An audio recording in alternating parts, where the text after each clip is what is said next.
Au Sénégal, c'est désormais possible avec Orange. Pour 100 francs CFA TTC la minute, retrouvez vos infos favorites comme le dernier journal Afrique ou le dernier journal Sport. À tout moment, où que vous soyez au Sénégal, composez directement le 201 201 sur votre mobile.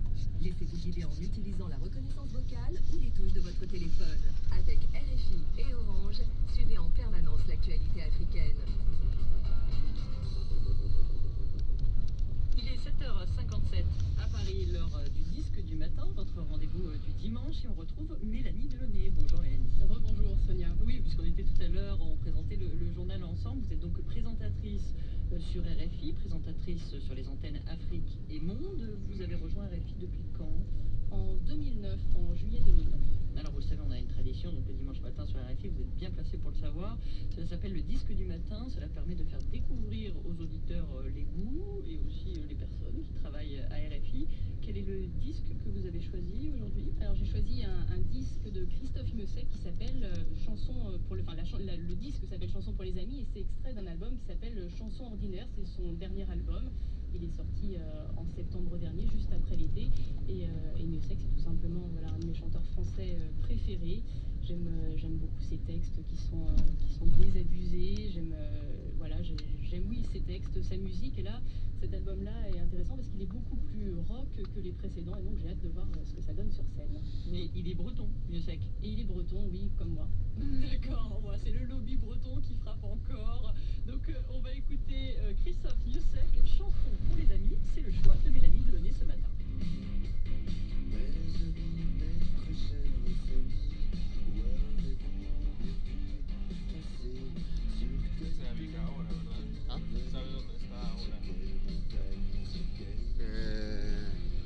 Cerca aquí del puerto, el congreso. Estamos en Congolo. Subimos y bajamos. En Coloso.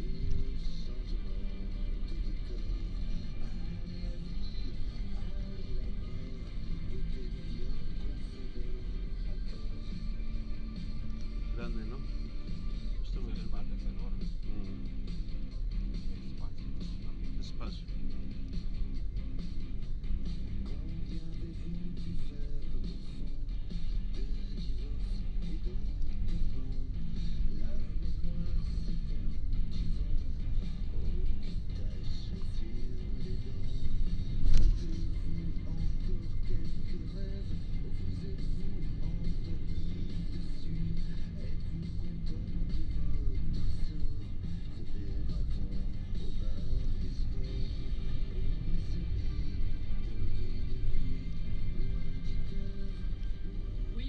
Mélanie Delaunay, c'est beaucoup plus rock que d'habitude, hein?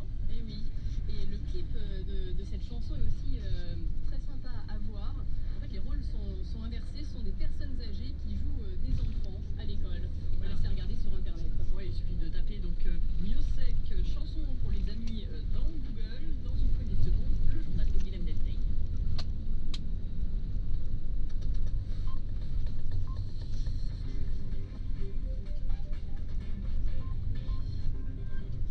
Bonjour et bienvenue, si vous nous rejoignez sur RFI, il est 7h en temps universel, 8h à Paris. Guilhem Deltey. À la une de cette édition, la Syrie ne pliera pas. C'est en ces termes que le président Bachar el-Assad rejette l'ultimatum lancé par la Ligue arabe. Damas s'expose désormais à des sanctions de la part de l'organisation.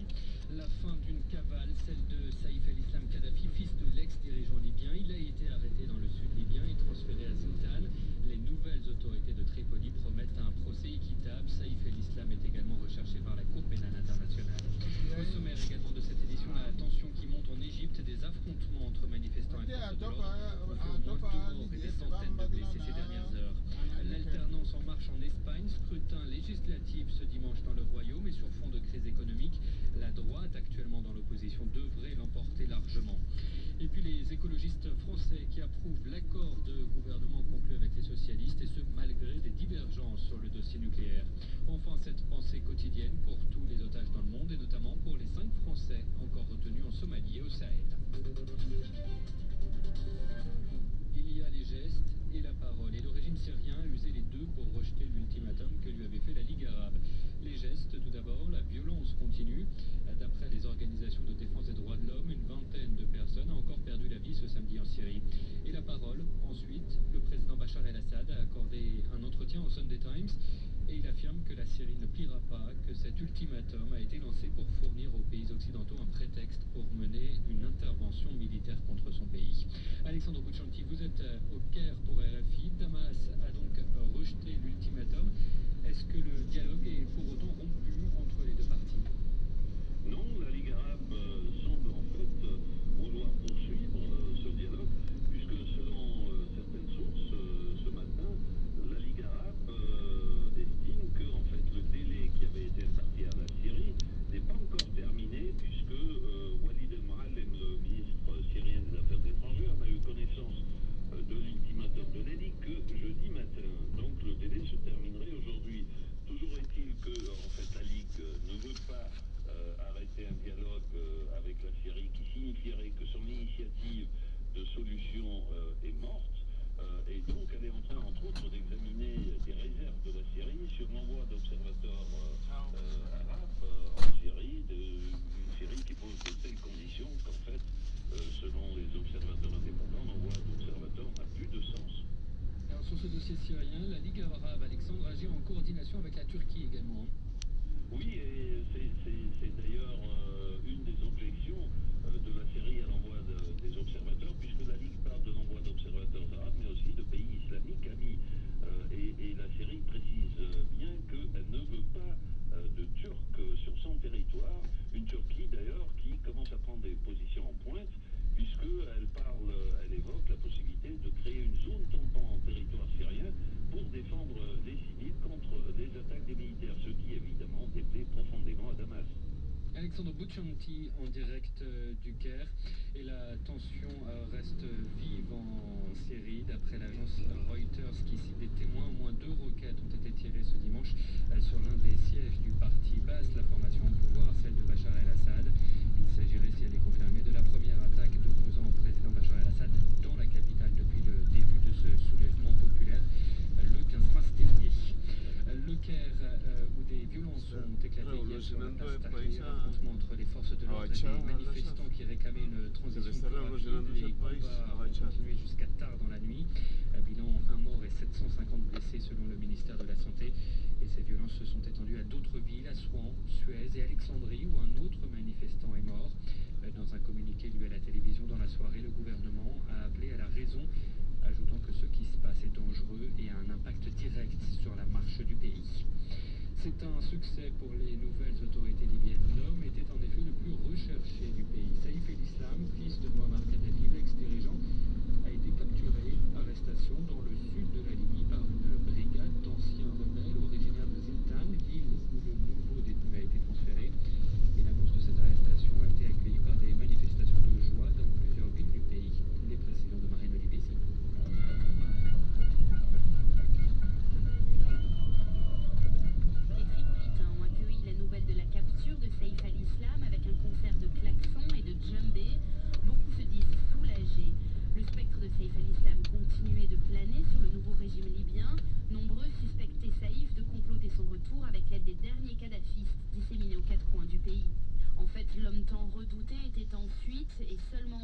Quelques fidèles. 2 véhicules ont été interceptés dans la nuit de vendredi à samedi vers 1h30 du matin à 70 km de la ville d'Obari, au milieu du désert. Saïf aurait dans un premier temps donné un faux nom, se faisant appeler Abdel Salam, mais a tout de suite été identifié par les combattants qui l'ont arrêté sans heurts. Il a ensuite été transféré par avion à Zintan, où une foule de plusieurs centaines de personnes était amassée sur le tarmac. Certains auraient essayé de s'introduire dans l'avion, mais les combattants ont réussi à maintenir un périmètre de sécurité avant de le transférer dans un lieu sûr. Les chefs locaux disent vouloir le remettre aux autorités centrales, mais seulement une fois le nouveau gouvernement libyen nommé. Marine Olivesi, Tripoli, RFI. Il reste à savoir désormais donc comment Saïf el-Islam sera jugé, car il est recherché par la Cour pénale internationale qui l'accuse d'avoir joué un rôle clé dans la répression du soulèvement populaire. Mais en Libye, nombreux sont ceux qui veulent le juger sur place. Et pour l'instant, le Premier ministre libyen par intérim, Abdelrahim El-Kib, a simplement promis que Saïf el-Islam serait jugé lors d'un procès équitable durant lequel les droits et la loi internationale seront garantis. Après Après ses homologues grecs et italiens la semaine dernière, c'est désormais le gouvernement espagnol qui devrait chuter en raison de la crise économique. Élections législatives ce dimanche dans le Royaume. Et alors que le taux de chômage dépasse les 20% de la population active, les socialistes au pouvoir devraient être sèchement éconduits par les électeurs ce dimanche. Tous les sondages annoncent en effet une très large victoire de la droite. Béatrice Leveillé, vous êtes notre envoyée spéciale à Madrid. Les bureaux de vote sont désormais ouverts et selon toute vraisemblance, la chasse aux sortants est donc lancée. Oui, les bureaux viennent s'ouvrir et 35 millions d'Espagnols sont appelés à se rendre aux urnes. Ils élisent leurs 350 députés et 208 sénateurs. Les socialistes s'attendent à subir la pire défaite de leur histoire et la droite, menée par Mariano Rajoy, qui a fait une campagne plutôt terne, pourrait obtenir la majorité absolue. Le système électoral favorise les candidats des deux grands partis, le Parti socialiste et le Parti populaire, ainsi que les partis régionaux. Les Espagnols digèrent très mal la cure d'austérité que leur a imposée le gouvernement socialiste depuis mai 2010. Ils aspirent au changement, même si ce changement signifie qu'ils vont à nouveau devoir se serrer la ceinture. Les résultats devraient sans surprise être connus très rapidement après la fermeture des bureaux de vote vers 19h. Une victoire attendue donc du Parti populaire de Mariano Rajoy, avec une victoire pourtant assez calme, disiez-vous Béatrice. Est-ce que ça veut dire que ses adversaires, et notamment le chef de liste socialiste, Alfredo Pérez, étaient de mauvais candidats? Non, Alfredo Pérez Rubalcaba n'était pas un mauvais candidat, c'est celui qui avait le plus d'expérience, mais il a délibérément laissé de côté certains sujets, comme la fin de l'ETA, alors que c'est lui qui a été l'artisan de la paix. La droite n'a rien fait pour aider les socialistes dans cette affaire. Sur l'économie aussi, il a cherché à faire peur aux Espagnols en parlant d'un plan d'austérité caché de la droite. Pendant ce temps, la situation financière continuait à se dégrader et Mariano Rajoy continuait sa campagne rassurante en disant le moins possible sur ses intentions. Alfredo Pérez Rubalcaba n'a pas essayé de défendre le bilan des socialistes. Il a attaqué son adversaire et il s'est positionné au cours de la campagne comme s'il était déjà dans l'opposition. Béatrice Leveillé, en direct de Madrid, et à la veille de ces élections, 200 indignés, indignados en espagnol, se sont rassemblés Puerta del Sol à Madrid, la place du centre-ville, pour appeler au boycott des deux principaux partis du pays. Mais en Espagne, ce mouvement s'est étendu à d'autres pays, à Londres notamment. Les indignés occupent désormais 3 sites dans le centre-ville. Dernière en date, un immeuble vide appartenant à la banque suisse UBS, bâtiment dans lequel les indignés ont inauguré hier une banque d'idées, un espace qui se veut libre où tout le monde peut venir apporter sa contribution sur ce mouvement. Aux États-Unis, ce mouvement des indignés baptisé là-bas Occupy Wall Street suscite de vives émotions. Plusieurs candidats républicains à l'investiture pour la présidentielle de l'an prochain ont ainsi fustigé ce mouvement lors d'un débat organisé hier samedi. Et d'après la chaîne MSNBC, des lobbyistes réputés de la Chine auraient élaboré un plan pour Occupy Wall Street. Dans un mémo rendu public par la chaîne MSNBC, le lobby demandait à la Société des Américains de lui verser $850,000 pour mener une enquête sur les organisateurs du mouvement et sur ceux qui lui apportent un soutien financier ou politique. Les recherches devaient présenter ceux qui sont derrière le soulèvement, et dénoncer leurs financiers tels que George Soros, le banquier russe. Le document soulignait les risques pour Wall Street d'une victoire démocrate au Congrès l'an prochain qui pourrait priver le monde de la finance de ses supporters républicains. Le plan prévoyait une campagne de dénigrement des candidats démocrates dans 8 États cruciaux. Tous les autres numéros sont des proches de John Boehner, le président républicain de la Chambre. Le mémo notait aussi les risques de voir se former une coalition des partisans d'Occupons Wall Street sur la gauche et ceux du Tea Party sur la droite quand vont être annoncées les primes astronomiques de fin d'année des cadres de Wall Street